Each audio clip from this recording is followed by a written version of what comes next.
Hello friends, आज मी मिशोवरून एक प्रोडक्ट मागवला आहे, किचन सिंक कॉर्नर रॅक। हा रॅक मला फक्त 170 ला मिळाला आहे। त्याचबरोबर हा rack buy one get free आहे। त्यासोबत हे स्टिकर सुद्धा मिळतात। चला तर तुम्हाला दाखवते रॅक कसा फिट करायचा। तुम्ही पाहू शकता सिंकच्या कॉर्नरला साबण, स्क्रब, हँडवॉशची बॉटल या वस्तूंचा खूप पसारा दिसतो। ज्या जागेवर स्टिकर चिटकवणार आहे ती जागा अगोदर स्वच्छ पुसून घ्यायची आहे। त्याचबरोबर दोन्ही बाजूला व्यवस्थित मेजरमेंट करून घ्यायचं। मग या स्टिकरचं लेबल काढून जिथे मेजरमेंट घेतलं आहे तिथे स्टिकर व्यवस्थित फिक्स करून घेऊया। अशा प्रकारे मी दुसरे सुद्धा स्टिकर फिक्स करून घेते।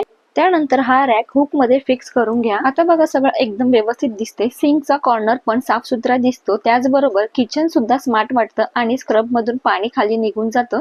त्याचबरोबर साबण जास्त विरघळत नाही आणि कोरडाही राहतो। या रॅकचा एक प्लस पॉइंट आहे, या रॅकला ड्रिल मशीनचा अजिबात वापर होत नाही। जेव्हा आपल्याला साबण आणि हँडवॉशची गरज लागेल तेव्हा दोन्ही बॉक्स खाली उतरून घेऊन मगच यूज करायचा आहे। हा रॅक मला खूप युजफुल वाटला म्हणून व्हिडिओ तुमच्या सोबत शेअर केला आहे। तुम्हाला जर हा रॅक आवडला असेल तर तुम्ही सुद्धा नक्की ट्राय करून बघा। मिशोवरून घेतला आहे, बजेट फ्रेंडली सुद्धा आहे। तुम्हाला जर हा व्हिडिओ आवडला असेल तर व्हिडिओला लाईक करा, चॅनलला सबस्क्राईब करा आणि ज्याला या व्हिडिओची गरज आहे त्यापर्यंत हा व्हिडिओ नक्की पोहोचवा। चला तर बाय बाय, पुन्हा भेटूया अशाच छान एका व्हिडिओ बरोबर।